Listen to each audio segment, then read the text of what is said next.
O Departamento Cultural convida para compor a mesa Dr. Vímer Botura Júnior, psiquiatra e coordenador permanente do Cine Debate.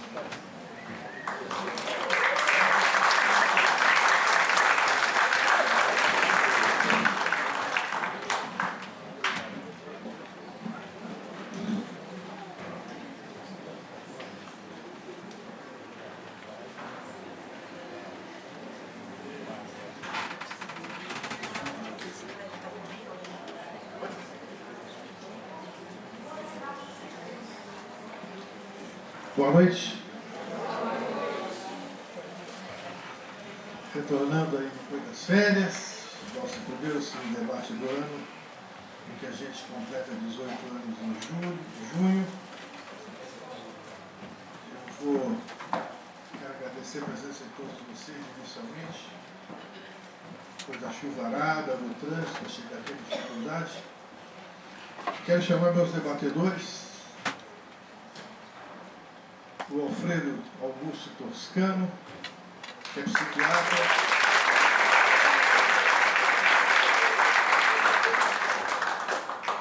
psiquiatra, psicoterapeuta de adolescentes e adultos, presidente do Departamento de Medicina Psicossomática da Associação Paulista de Medicina, diretor científico da Associação Brasileira de Medicina Psicossomática, escritor, Dr. Antônio Sérgio Pereira de Souza, que é psiquiatra, psicoterapeuta, professor convidado na cadeira de Psicologia Médica da Faculdade de Medicina da USP.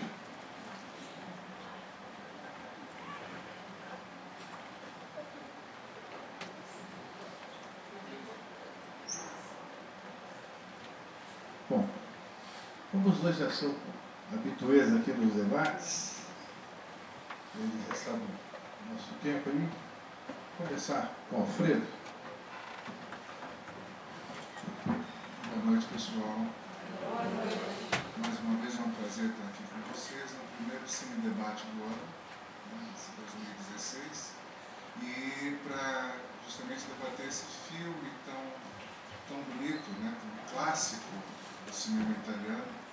Né, e como sempre, antes de eu tecer comentários sobre o drama, sobre os aspectos psicológicos do filme, eu sempre gosto de fazer alguns comentários sobre o próprio filme. Então, em primeiro lugar, a música, a trilha sonora desse filme. Né? Eu acho que essa trilha sonora, que é de Armando Travaioli, né? Essa trilha sonora não é só envolvente, ela é comovente. Eu não sei se vocês sentiram isso também, né? Ela toca muito. E essa música que toca quase o tempo todo, na Itália ficou conhecida como tema de Laura, que é a atriz Laura Antonelli, não é Antônia, a personagem. E tem uma música que toca também, quando Luigi fica olhando na janela, ficou conhecida na Itália como tema de Luigi. Né? E essa trilha sonora ganhou um prêmio na Itália. O Armando Travaioli ganhou o prêmio David Donatello em 1978, justamente por essa trilha sonora. Então acho que ela é um ponto alto desse filme. O outro ponto alto para mim é o próprio desempenho, a interpretação da Laura Antonelli. Né? Assim, em momento nenhum, apesar do enredo do filme, da história dela se encontrar com outros homens, ela passa, né, no personagem da Antônia, uma sensação de vulgaridade, né, de alguma coisa, assim, diria, mais baixa no sentido da experiência humana. Pelo contrário, né, ela passa isso o tempo todo com um certo orgulho, até uma certa elevação. Né. Então, de fato, o desempenho, o olhar dela, da Antônia, né, de fato, muito bonito, muito impressionante, muito cativante. Esse filme, ele é um filme de 1977. Né? E o diretor desse filme chama Marco Vicario, não é um diretor muito conhecido, mas o produtor é o Franco Cristalti, né? E Esse filme é uma produção franco-italiana. Eu já tinha visto esse filme há muitos anos atrás e revi agora, né, por conta do debate. E eu não lembrava mais onde era rodado esse filme, em qual região seria. E eu fiquei em dúvida, porque é uma região muito fria, né, com uma italianada um pouco mais clara, mais aloirada e tal. E eu pensei, pode ser no norte, no princípio, mas, bem, quem sabe também é no sul. Mas depois descobri que era norte mesmo, na região de Veneza. Não é em Veneza propriamente dita, mas é na região do Vêneto, né? Falaram, né?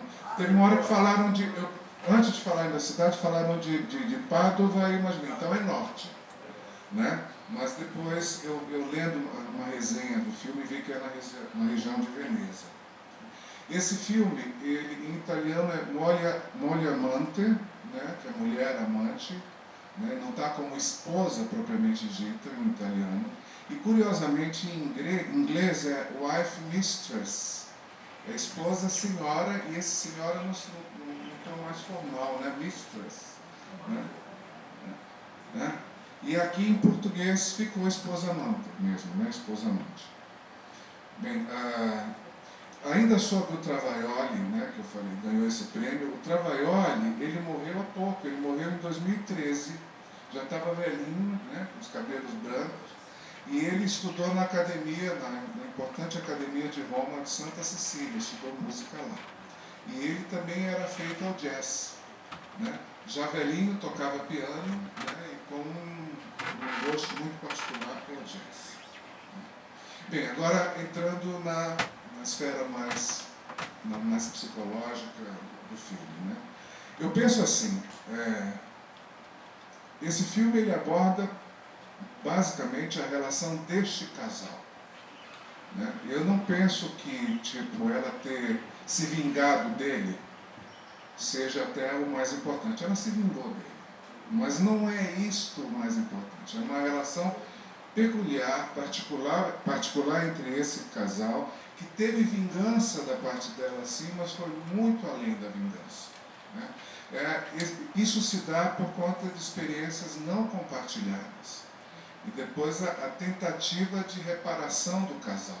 É claro que eles não tinham consciência de nada disso, né? É uma coisa que foi acontecendo às custas de muito sofrimento, né? Não só dele, mas dela também. O sofrimento dele, claro, foi angustiante, né? Porque ficar presenciando tudo aquilo pela janela o tempo todo, e curiosamente ele dizia, eu não consigo parar de fazer isso, eu não consigo parar de ver. Por quê? Porque precisava completar uma história, né? Aquilo precisava ser vivido para eles resgatarem a relação, para eles repararem a relação deles, né? Então, aquelas cenas da janela, é claro que elas são muito, muito angustiantes, né? A gente tem que considerar também a época em que aquilo aconteceu, como é que era a sociedade naquele momento, né? Ele era um anarquista, né? Ele vendia vinhos e era um anarquista, e a Itália naquele momento era toda dividida em grupos, socialistas, anarquistas e outros. Era uma sociedade muito, muito conservadora, né? Então muitas coisas aconteciam também escondidas, mas não tanto, né?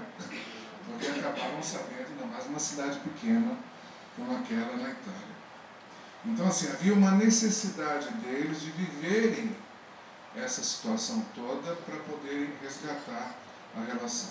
A respeito da doença dela no início, né, que chama a atenção também, que ela ficava acamada, né, do ponto de vista psicológico dá para pensar até no seguinte, tipo, eu tenho impulsos de viver, mas eu não dou conta disso, eu não dou conta da minha liberdade, né?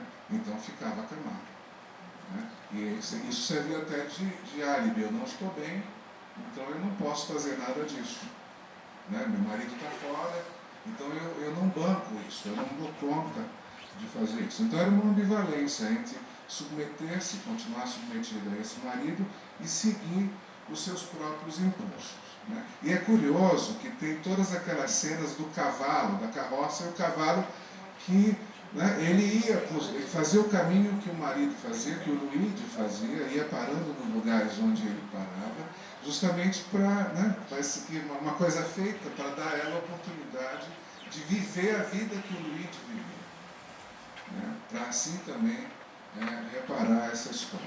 Né? E o cavalo, como a gente sabe, é um animal muito intempestivo. E no início também tem aquela cena de quando ela entra na carroça pela primeira vez, que ela vai tentar dirigir o cavalo fica totalmente fora de controle, né? Ele fica desinvestado ali, fora de controle totalmente, que corresponde também àquilo que estava acontecendo com ela naquele momento.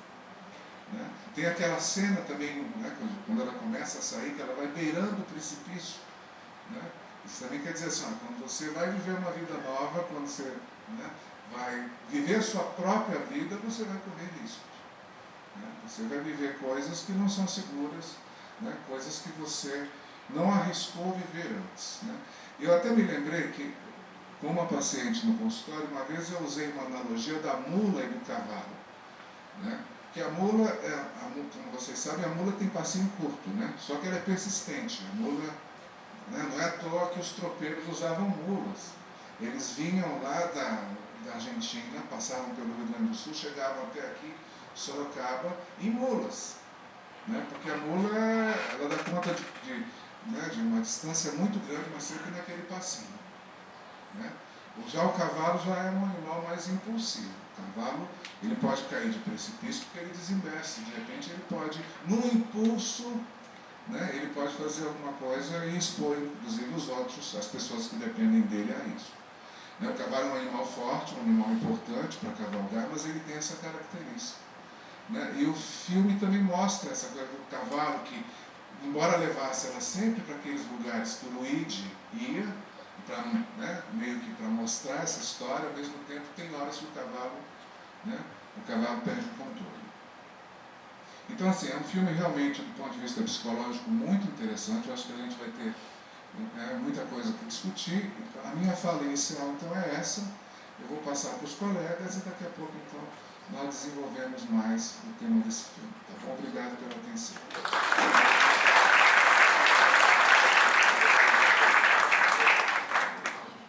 Boa noite. É um prazer estar aqui na maioridade do Cine Debate. Eu acho que eu iniciei aqui há uns 5, 6 anos atrás, na fase de adolescência do Cine Debate. Para aquela fase mais agitada, mais agressiva, né, com testosterona toda. Agora eu acho que completada a maioridade, vamos ver o que acontece com o Cine Debate. Mas de qualquer forma é sempre um prazer estar aqui. E eu queria fazer uma coisa interativa com a plateia. Não é? Como a gente não tem, nas palestras mais chiques, cada um recebe um aplicativinho e faz sim ou não. Então eu queria perguntar para vocês o seguinte: nós temos 2 possibilidades de final do filme. Uma que é a famosa, né? Viveram felizes para sempre, se enxergaram cada um de um ponto de vista, resolveram a paralisia conjugal alternativa, né? Porque um ficava paralisado ou o outro, né? Então, assim, quem acha que foi tudo bem, viveram felizes para sempre, levante a mão.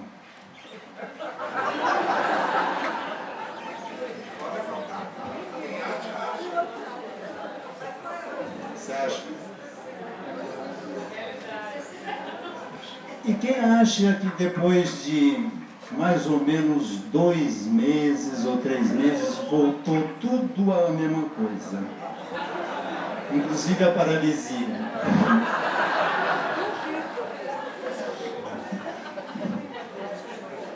Pois é. A gente que trabalha com psicoterapia, a gente tem que ser sempre esperançoso, né? E otimista, mas a coisa é bastante complicada, né? Porque o Luigi era um especialista em curar a frigidez.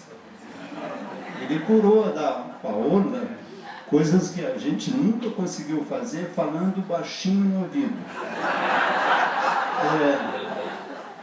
Esse é um processo terapêutico, evidentemente, não admitido pelas sociedades. E não conseguia curar a própria mulher, né? Ele era também um teórico da emancipação da mulher. Um dos textos que aparece lá é a emancipação da mulher. E ele não conseguia colocar aquilo em prática com a própria mulher. Então é um aspecto interessante, não é, que das coisas que são teorizadas e vividas. O cavalo do mocinho é sempre a figura importante do filme, né? E ele mais ou menos determina, com aquelas paradas dele, o que vai acontecer, né? Pontuando o hábito dele, o hábito do cavalo, os desejos do Luigi, e que se transformariam nos desejos da... Como é que é? Antônia. Da Antônia. Que na hora que foi pronunciado, precisamos encontrar alguém no lugar dele, ela se prontificou de imediato, né? Se curou da paralisia progressiva, né? que é o nome que usaram no filme, e se mostrou muito valente e muito audaz, né? Inclusive naquela primeira cena da violência com o cavalo, e o cavalo muito espertamente, né, a conduziu pelos hábitos dele e os desejos do Luigi, e ela fez uma trajetória interessante, inclusive de descobrir o Luigi. Agora, devia ser uma bisca essa Antônia, né, para uma bisca. Bisca é gente ruim, assim, né? Porque não infernizava o cara, né, no começo. Inclusive o diagnóstico do médico, né, essa paralisia aí é para encher o saco dele, né? E parecia assim uma boa bisca, a Antônia, né? E depois... Eu não acho que ela é uma boa bisca. Se alguém acha aqui, pode levantar a mão. Ah, bom, então quem acha, levanta a mão. Somos 3.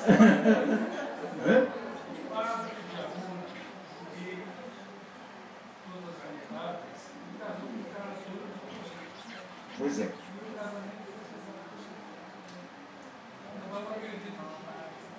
Perfeitamente, mas então,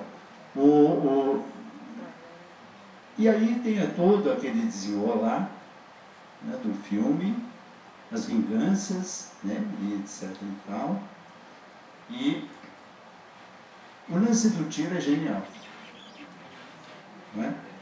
Inclusive a presunçosa imagina que foi ele, ela corre de um lado, né, e o problema é do outro, né? E o coitadinho do cara lá da pureza, né, que chegou tarde. Então a gente diria, o cara chegou tarde e foi cedo.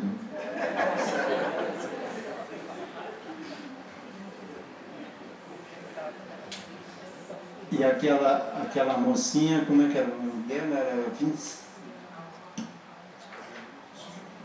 A Clara, que era a cuidadora. Muito interessante aquela personagem, né? O Armando Trovaioli é uma figura interessante em termos de música. E realmente ele tem uma produção muito grande em termos de jazz. E o nome dele escreve-se com J no meio do O. Como é que você explica isso, Toscana? De...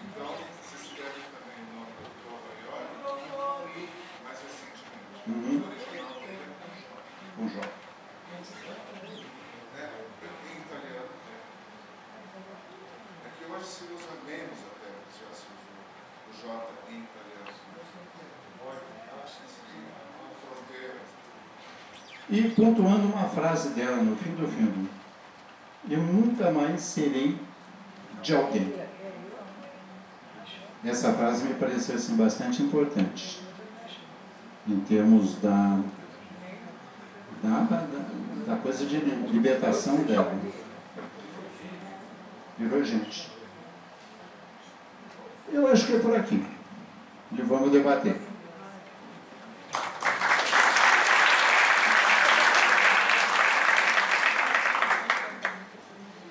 Bom, acho que o filme, esse filme é de 77, e as cenas de sexo nele são bastante ousadas para o ano que ele foi produzido. Né? E eu não me lembro de, na época, ter tido assim, tantos comentários sobre as cenas, mas tem um erotismo interessante. A gente pode olhar por vários vieses desse filme. Inclusive o viés da descoberta da sexualidade, da descoberta das pessoas, as pessoas se descobrindo, e da dor que dá em se descobrir. Falar do casamento, por exemplo, como um casamento em que as pessoas não se conhecem, né? E possivelmente quando se casam continuem não se conhecendo. E muitas pessoas passam pelas suas vidas, por exemplo, do passado, sem conhecer com quem convivem. Porque se elas se deixassem conhecer, temiam não ser amadas. Então esse é um processo muito profundo para a gente refletir. Eu, na minha experiência de terapeuta, hoje não ouço mais isso, mas a maioria das mulheres que eu tratei na minha vida, que casaram virgens, falam que a lua de mel foi uma porcaria. Se eu gostasse muito, eu não prestava. Se eu não gostasse, eu era frígida. O homem, se eu não fizesse muito, eu não era homem. Se eu fizesse muito, eu não prestava. Então acabava a lua de mel, cada um tinha que voltar para casa assim, foi ótimo. Mas era um grande fingimento, isso eu vi milhares de vezes na minha vida e é um fato que a gente pode constatar na prática. Então mostrando assim até a hipocrisia da nossa educação sexual, da nossa falsa moralidade. Esse é um viés para se estudar interessante do filme. O outro viés que eu foquei aqui é a questão da doença psicossomática, do processo do adoecimento. Ela vinha vivendo uma relação ruim. A grande verdade é que ela era uma pessoa que foi educada alienada, totalmente alienada. Ela herdou uma propriedade, nunca foi ver o que aconteceu. Quando o doutorzinho lá falou com ela, o Dário falou com ela aquela coisa, ela foi descobrindo que ela foi omissa, que ela nunca teve presente, nunca ligou, não se interessou. Então foi criada alienada, omissa. Ela não pode culpá-la. Essa é a educação da mulher na época. Não é essa, você tem que ficar com pouco contato com a realidade. Aí ela obedecia à família, casou com um homem que ela obedecia, reprimia seus sentimentos, seus desejos, e vai adoecendo numa paralisia. Uma paralisia que não era um fingimento. No começo pode até ser, mas é um processo daquela vida, vai destruindo a habilidade dela até de caminhar. E se nós olharmos em diferentes culturas, por exemplo, na cultura chinesa, a mulher tinha que amarrava os pés, e quanto menor o pé dela ficava com menor capacidade para andar, mais admirada ela era, quer dizer, para ficar dependente mesmo, não ter autonomia. E as mulheres ainda hoje curtem sapato de salto alto, que também é um componente desse tipo, em que ela tem dificuldade em se manter em contato com a realidade e caminhar com autonomia. Ela fica mais frágil, eu acho até mais bonito. Mas que é frágil, é frágil. Que atrapalha, atrapalha. É uma educação simplesmente que a mulher não pode ter contato com a realidade, não pode ter autonomia, não pode ser dona do seu destino. Porque então ela tem um processo de adoecimento, tudo vai acontecendo ali. Aí depois, quando inverte a situação, a gente vê o marido adoecendo. Logo depois que ele está lá no quarto, ele já começa com a mão no coração. 2 ou 3 cenas, ele está com angústia, começa a ter dor no coração. Daqui a pouco, no fim, você olha a cena e está com o pescoço todo encurvado, de sentimento de culpa. E, na verdade, eu posso dizer que a simbologia dessa cena dele ficar preso ali era exatamente atrás de todo o sentimento de culpa que ele tinha da vida que ele levava.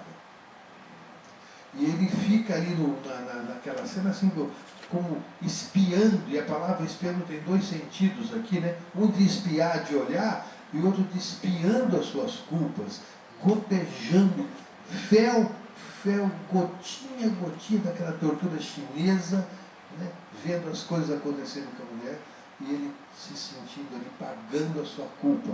Ele fica até o fim, e na hora que ele sente que pagou a culpa, ele sai e vai lá para começar outra história, que fatalmente vai durar muito tempo, que vai ser muita porrada dos dois. Você fez isso, fez aquilo, e você fez aquilo, e aí vai ser um caos. Né? Então, mas o fato em si é que tem esse processo de adoecimento dos dois. Outro aspecto importante é o aspecto da vingança. Né? Ela, quando começou a entrar na linha de vingar-se do marido, ela sofreu, a relação que ela tinha, ela foi frígida, ela não, e é muito comum essa questão da vingança, as pessoas que têm relações sexuais por vingança, né? E geralmente a dor da vingança está em quem vinga, né? E a vingança foi a tal ponto que quando ela conheceu o Dário, ela se apaixonou de verdade por ele, sentiu, mas ela não se deu o direito de viver aquela relação que ela realmente se apaixonou. A vingança parece que vira um vício, um hábito, e ela não conseguiu abandonar mais aquilo.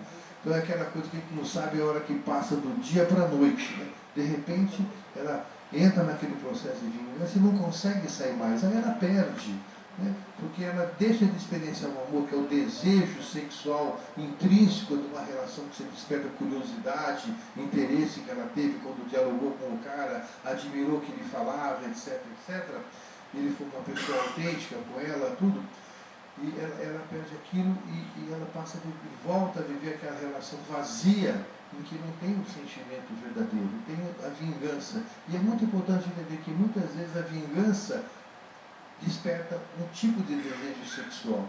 Nem sempre o desejo sexual é fruto do amor ou fruto da admiração. Muitas vezes é fruto da vingança, é fruto da dó, é fruto de outros sentimentos que despertam a sexualidade das pessoas.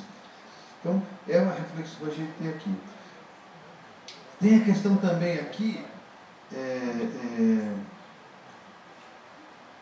do momento político da Itália, né? A questão da igreja, a importância da igreja naquela postura conservadora, antissexual, antiafetiva, destruindo a mulher.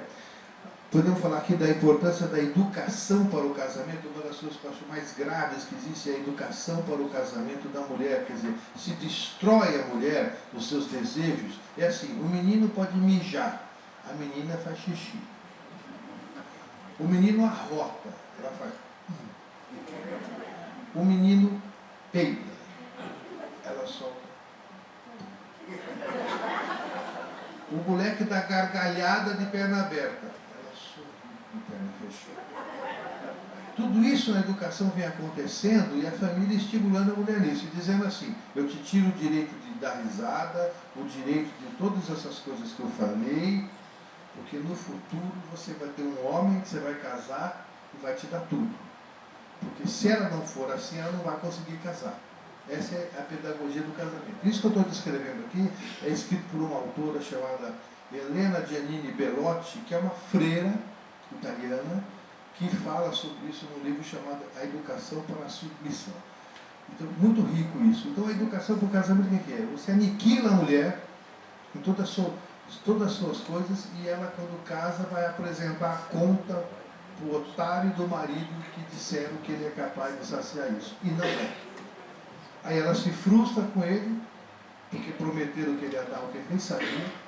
E ela vem com a conta para ele. Agora você vai ter que dar para mim todos os beijos que eu não dei ao longo da minha vida, todos os bailes que eu não fui, todas as danças que eu não dancei, todos os pulos que eu não soube. Aí o cara fala, não dá. Aí o casamento acaba. Porque as pessoas não se conhecem. Então o filme dá para a gente explorar todos esses vieses aqui. Ele é muito rico, além de uma obra realmente assim, muito sensível, com uma música maravilhosa, uma fotografia interessante. Né? E para encerrar, falando mais uma coisinha assim só. Ela obedecia o pai na educação, que morreu. Aí obedecia o marido. E aí, quando perde o marido, que ele some lá, ela passa a obedecer quem? O cavalo.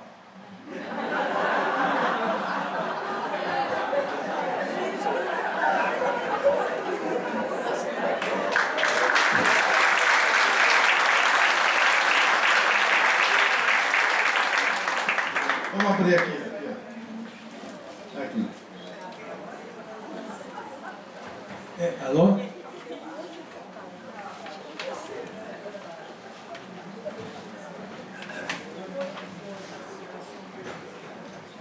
Wimmer, eu aqui. Eu tenho uma questão importante, é o seguinte: esse filme retrata que época? É antes da Primeira Guerra Mundial? Antes, já tinha eletricidade. Mas não tinha carro. É fim do século XIX. Talvez a cidade era muito pequena e os carros não tinham nem estrada. Mas as estradas também. Eu acho que é fim do século XIX. Não, acho que início do século XX, antes da Primeira Guerra. Bakunin, ele fala em Bakunin. Bakunin foi um o primeiro anarquista, né? Que foi morto em meados do século XIX. Ele foi morto antes do começo da Guerra Comunista. Então é até 1910, um pouquinho antes. Acho. Tá bom, gente, era isso que eu... Gostaria de fazer só um comentário sobre a Boa Bisca. Tem perguntas ali, eu vou ser breve. Eu acho que a Antônia é melhor do que uma Boa Bisca. Eu acho que a Antônia é um personagem forte. A Antônia, ela teve aqueles momentos de conversão, de histrionismo e tal, mas assim, a abertura dela para fazer todo esse percurso, mostra também uma pessoa interessante em alguns aspectos. Eu também não acho que depois disso eles viveram uma maravilha, também não penso assim, tá? Mas talvez por terem vivido esse percurso juntos, tenham se relacionado melhor depois disso. O Wimmer falou uma coisa... Eu acho que eles foram os primeiros a abrir uma casa de swing, eu acredito. O Wimmer tocou num assunto aqui que foi o assunto do conhecimento. É interessante porque nas antigas escrituras, no Antigo Testamento, na Torá judaica, muitas vezes se fala em conhecer o outro. Quando trata de casal, deitou-se com o outro é conhecer o outro. Então, o conhecimento ele é fundamental para a qualidade de uma relação. E quando o casal não se conhece direito, pode contar que vai dar zica. Porque o casal ele vive como estranho. Mas hoje o perigo é da zica no ato do conhecimento, de acordo com o que você falou aí. Estão dizendo isso aí, eu ainda não acredito. Mas olha, É rapidinho. Então, eu acho que a Antônia, ela funcionou numa perspectiva amorosa, assim. Eu acho. Apesar de toda a vingança, apesar dela ter submetido antes, eu acho que ela funcionou numa perspectiva amorosa e ela passa uma coisa de mulher forte também. E é até decepcionante quando ela diz que ela não vai mais ser de ninguém. Porque toda essa experiência vivida poderia ter dado a ela assim, uma sensação, pelo menos, que ela vai poder ser de alguém definitivamente. Mas ela diz que ela não vai ser de ninguém. Em termos de usufruto de vida, de poder compartilhar, em termos de compartilhamento. Então é uma fala que a mim pelo menos soou um tanto decepcionante. Eu não vou ser de ninguém. Eu pensei com toda essa experiência que ela viveu, ter conhecido todos esses homens, ter se relacionado sexualmente, ter feito o percurso do Luigi, e mesmo assim... Mas eu gostaria de ver a origem dessa frase, que eu não vou ser de ninguém é uma coisa, outra coisa é não vou amar mais ninguém. Eu não sei, tem que ver com o significado, porque ela despertou um amor naquele Dário, no italiano eu não peguei, mas a tradução que apareceu é nunca mais serei de alguém. Agora, eu vejo de um ponto de vista evolucionista. Eu acho que o casamento é uma coisa muito recente. Eu calculo assim uns 25 mil a 45 mil anos. acasalamento no sentido de casamento, de morarem juntos. Isso é depois da Revolução Agrícola, quando o Homo sapiens deixa de ser nômade e passa a ser sedentário. Então, eu acho que é a partir daí que... Então é muito pouco tempo, tá certo? Para ver adaptações evolutivas que tornem esse troço aí eficaz e rentável, né? O acasalamento. Então é muito pouco tempo. A bisca aí é mais uma provocação para a plateia, porque eu acho que a plateia, embora com 18 anos, funciona melhor na hora que é provocada, né? Foi uma tentativa, porque não é mesmo para ver de um ponto de vista maniqueísta, tá certo? Eu vou entrar com um pouquinho de poesia só para fechar. Quando a gente diz assim, ó, eu sou de alguém, na verdade ninguém é de ninguém, né? A gente sabe perfeitamente disso, mas a sensação de pertencer a alguém, ela, né, dá um grande barato, né? É um grande incentivador de um relacionamento. Né? E os acasalamentos são mais ou menos feitos assim, né? A gente, muito comum a gente dizer de casais, fulana do... E etc. Isso entrou até para os nomes, né? Os nomes de família, fulano de fulana, fulano...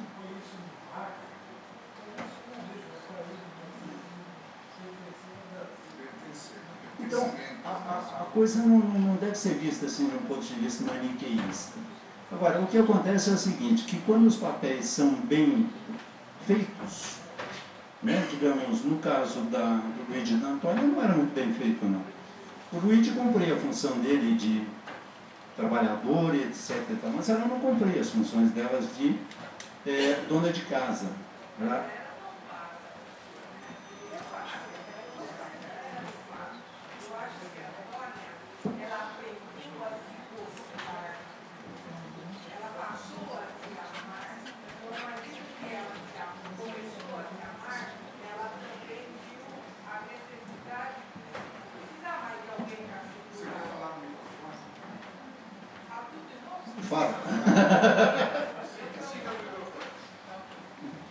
Eu falo que a Antônia aprendeu a se gostar, ela cresceu e ela aprendeu a se amar, porque ela não se amava, ela ficava naquela cama, recebia os remédios que ele dava, não bebia, não fazia nada.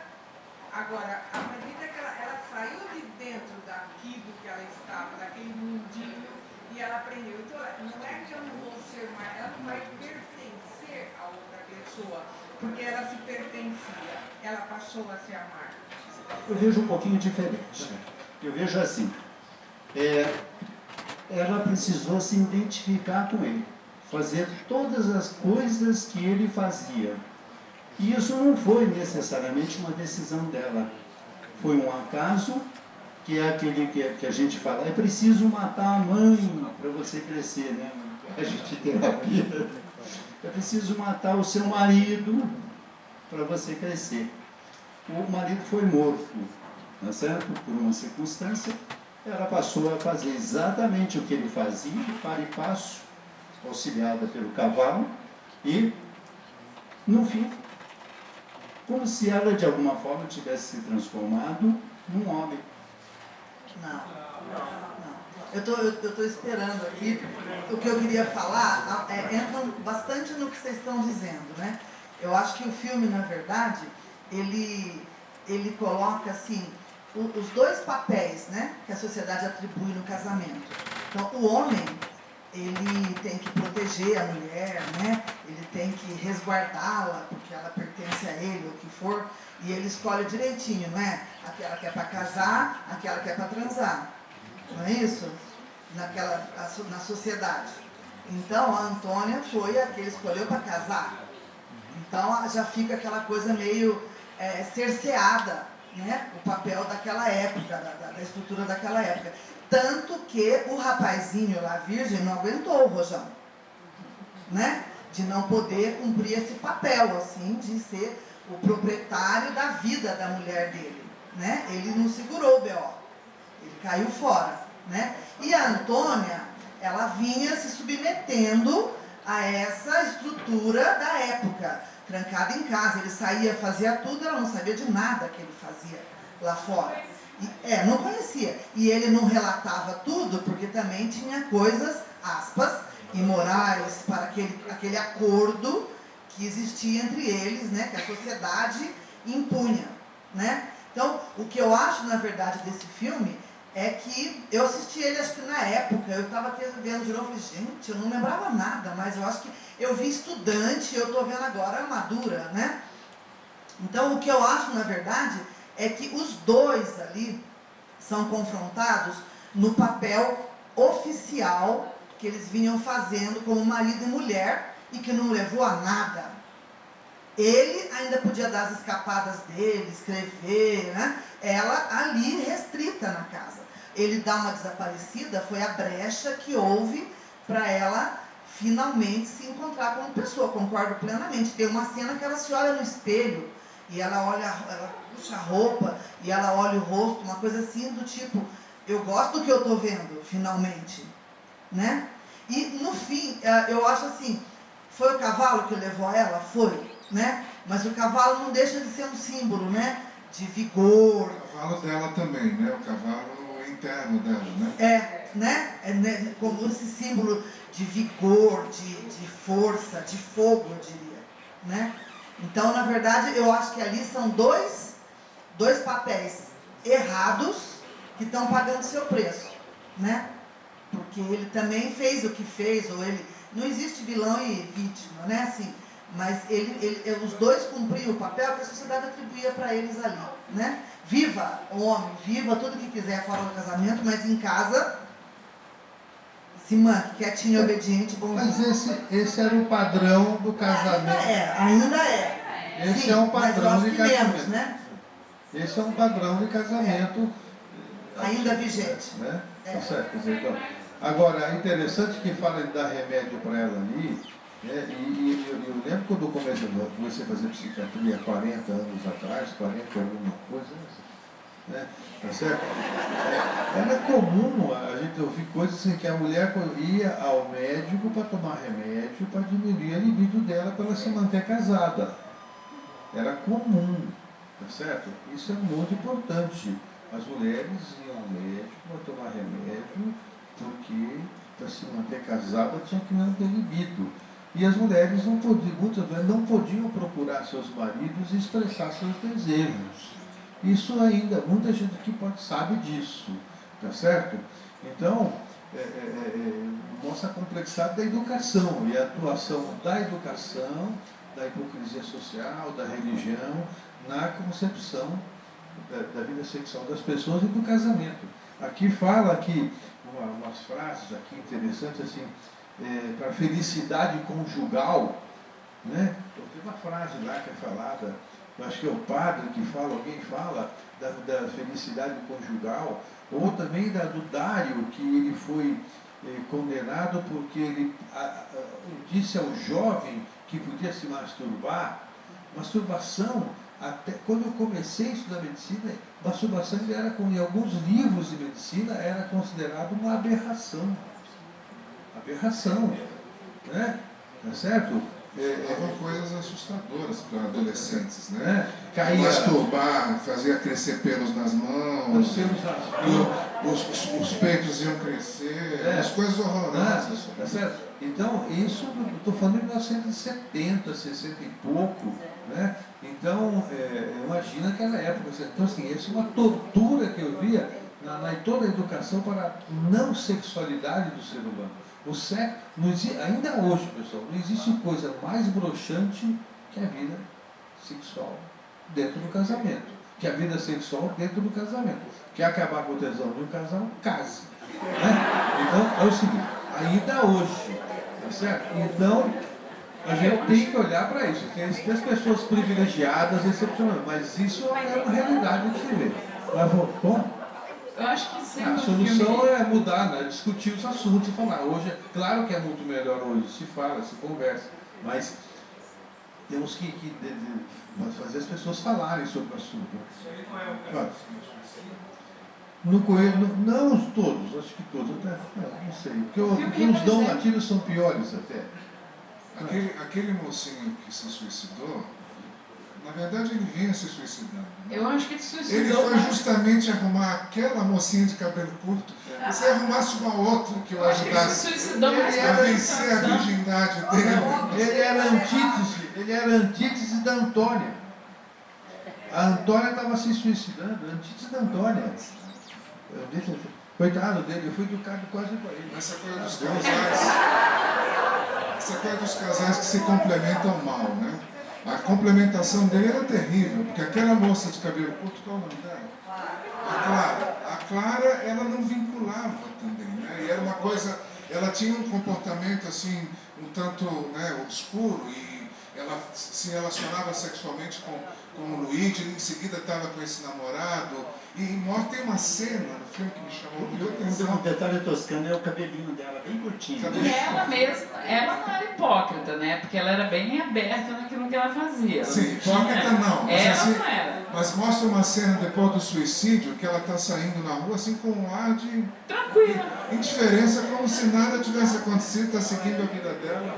Não dá impressão? Mas por isso que a gente tem que olhar. Está de preto.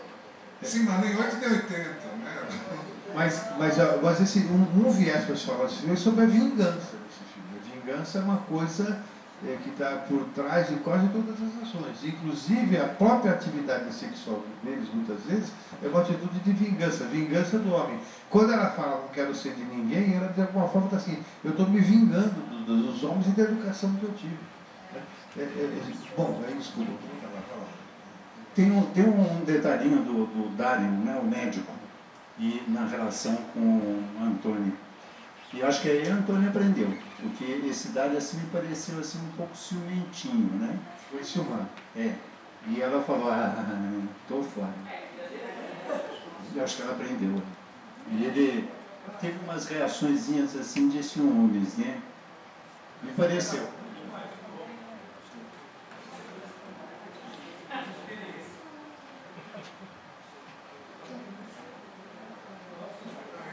O personagem passava uma certa fragilidade, eu achei, desse rapaz, né, desse médico. Né?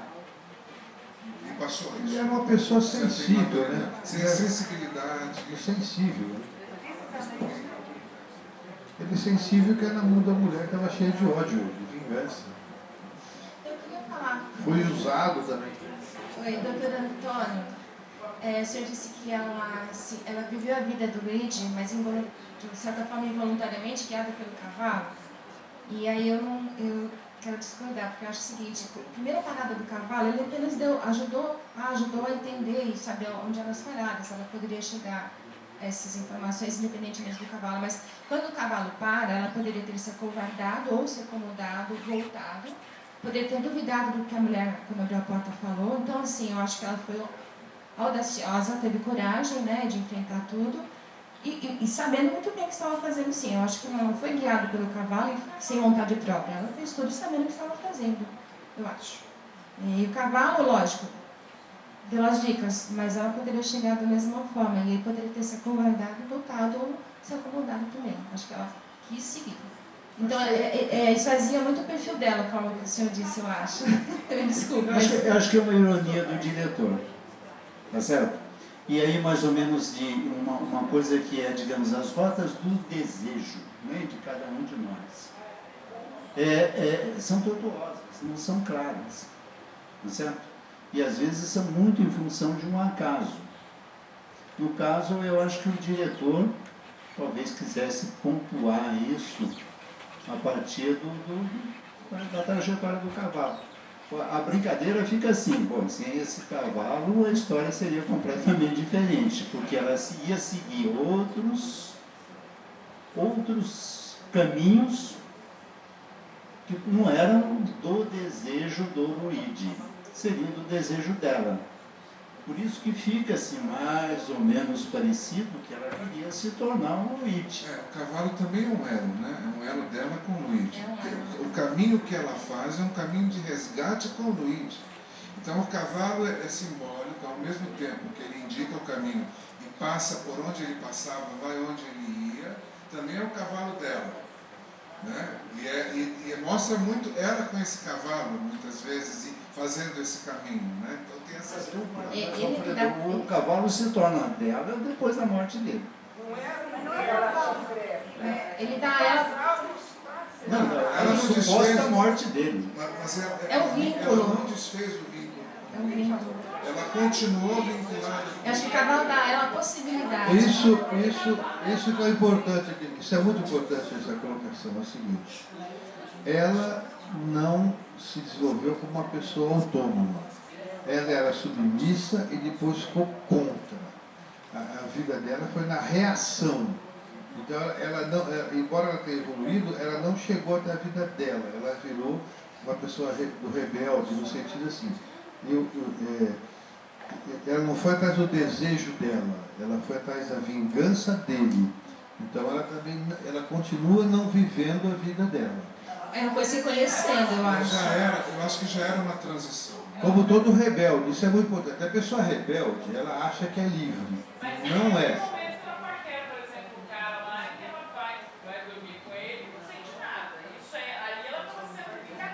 Ela vai se conhecer. Agora, depois que ela começa a se conhecer melhor, você percebe que ela está adequada ao que ela está fazendo. Ela está fazendo o que ela quer. Sim, mas não está fazendo o que ela quer. Ela está fazendo o oposto do que era esperado dela. Isso é muito importante. A pessoa que é rebelde acha que ela faz o que ela quer, mas não faz.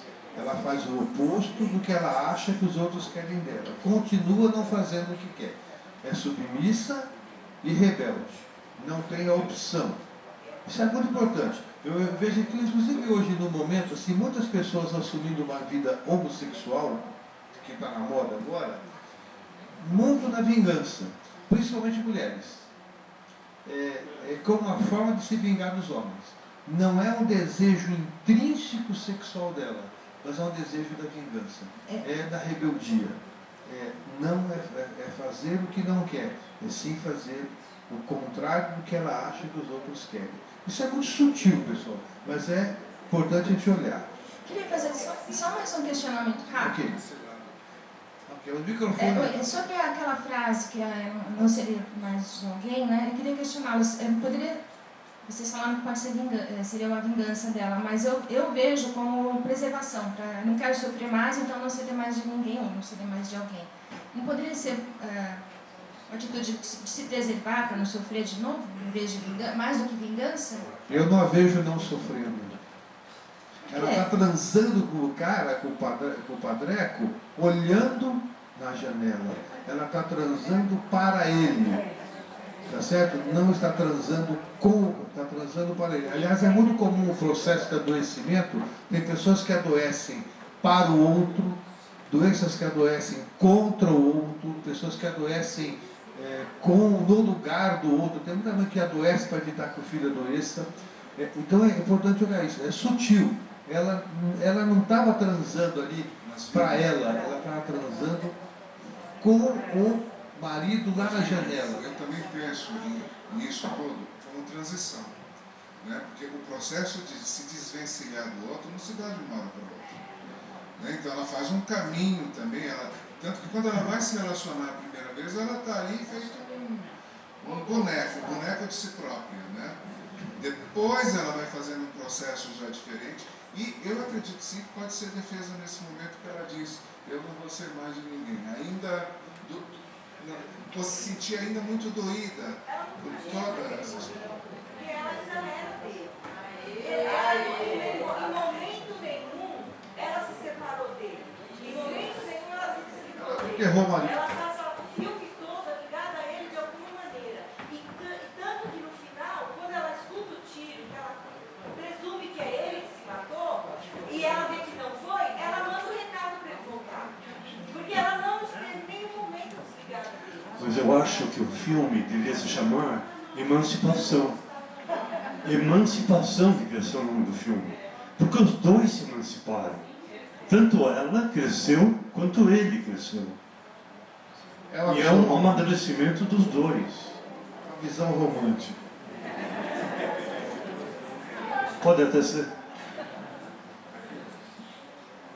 Oi, tudo bem? Boa noite a todos. Me chamou a atenção uma coisa assim, eu acho que existem mulheres para as quais o homem tem que ser assim, macho, chegar e lá, acontecer.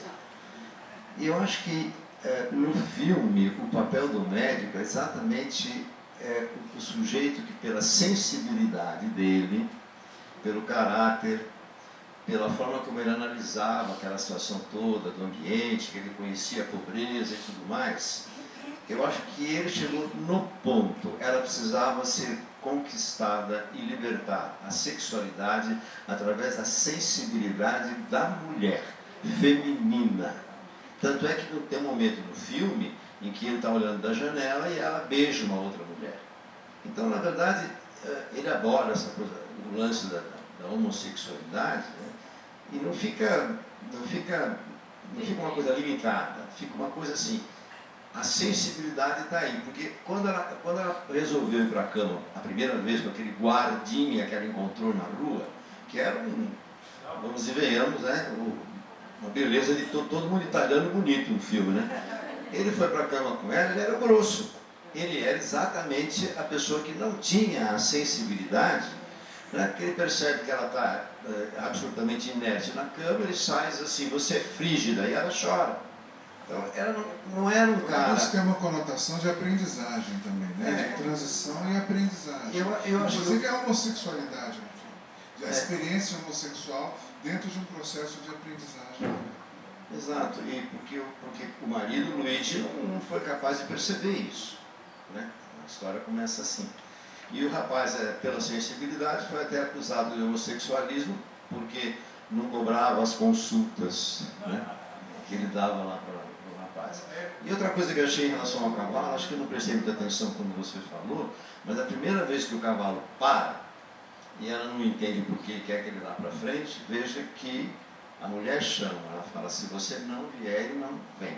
E foi muito importante para que ela começasse, então, a descobrir tudo aquilo e se descobrir também, né?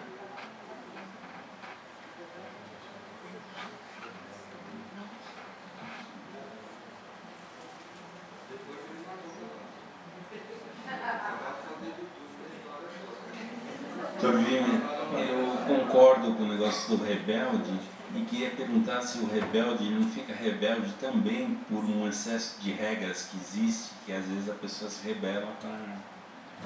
Sim, uma forma de você criar pessoas mentirosas é criar excesso de regra. Uma forma de criar pessoas que se rebelam é excesso de regras, que contrariam a natureza do ser humano. Então o movimento de rebeldia é um movimento de defesa, de saúde. Uma criança que se rebela, ela se rebela porque não é ouvida, porque não é percebida, é natural que ela se rebele. Mas tem pessoas que criam o hábito da rebeldia, aí é rebeldia contra tudo, né? Mas o processo sempre é uma defesa. A rebeldia dela é uma defesa, não é uma coisa criticável dela. Ela sofre com isso, mas é um movimento de defesa. Só quero um comentário mais que quero fazer. Tem uma hora que ela foi procurar lá naquele clube, e foi dormir com um cara e outra mulher juntos, que eles estão dialogando. O cara fala o seguinte, eu quero viver a vida. E ela fala do marido que queria viver a vida. E o cara, muito sensível, falou assim, não. Ele queria se esconder. Né? Ele se escondia nisso. Isso é importante, quer dizer, ele sofria com essa questão toda. Né? É importante. E ela descobre que ele era uma pessoa sensível, né? que ele escrevia, tinha as coisas todas, e tinha uma vida clandestina, inclusive não só sexual, tinha vida clandestina, política, etc. E a nossa tendência, viu como é importante, o sexo é uma coisa complexa. Se uma pessoa faz um crime e não tem sexo no meio, o crime foi um crime. Mas se tem sexo no meio, nossa, foi um crime. Né? Porque o sexo muda tudo nas coisas. Né? Então no filme também a gente leva para isso, mas tem lá uma questão política importante. E descobre a sensibilidade dele, que ele tinha uma tipografia que fazia parte do movimento anarquista, o assassinato que houve. Depois de nome dele. Mas assim, houve um assassinato que foi por causa da questão política, né? Tem os documentos por causa da questão política, tudo isso também é importante. Mas voltando aqui, peraí. Perguntas? Eu me lembro quando o filme passou aqui no Brasil, não sei se foi 77, 78, que assisti no cinema, as críticas no jornal ficavam em cima dessa questão da emancipação. Porque o debate que foi acirrado é o seguinte: não é que a emancipação feminina se foi atrás dos passos do homem, né, tal, né? Mas hoje, assistindo o filme, eu acho que o diretor fez um jogo muito interessante.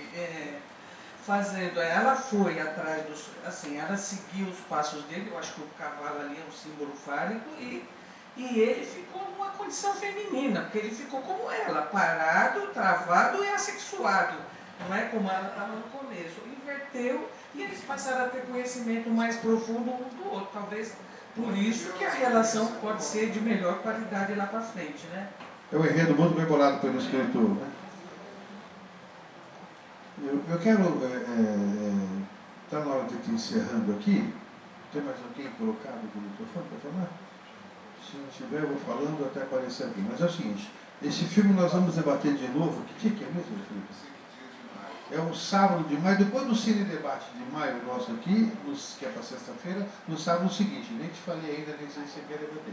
Mas é lá na Somib, não vai ser aqui. Mas eu aviso antes para vocês os detalhes. Da Ítalo Brasileira. Vai receber, vão ser divulgados aqui, tá certo? Eu também quero falar com vocês sobre uma videoconferência que eu vou coordenar aqui na terça-feira, uma conferência que o Alfredo participa também. Nós vamos falar, debater sobre o uso do cannabis, que é uma substância, matéria, princípio ativo da maconha, como medicamento, né? Então vai ser um debate interessante. Quem quiser participar, acesse o site da PM e se informa mais detalhes. Terça-feira agora, a partir das 8 da noite. Aqui na PM mesmo. Então, quem se interessar pelo assunto, é um debate interessante. Vamos passar para o sorteio, então?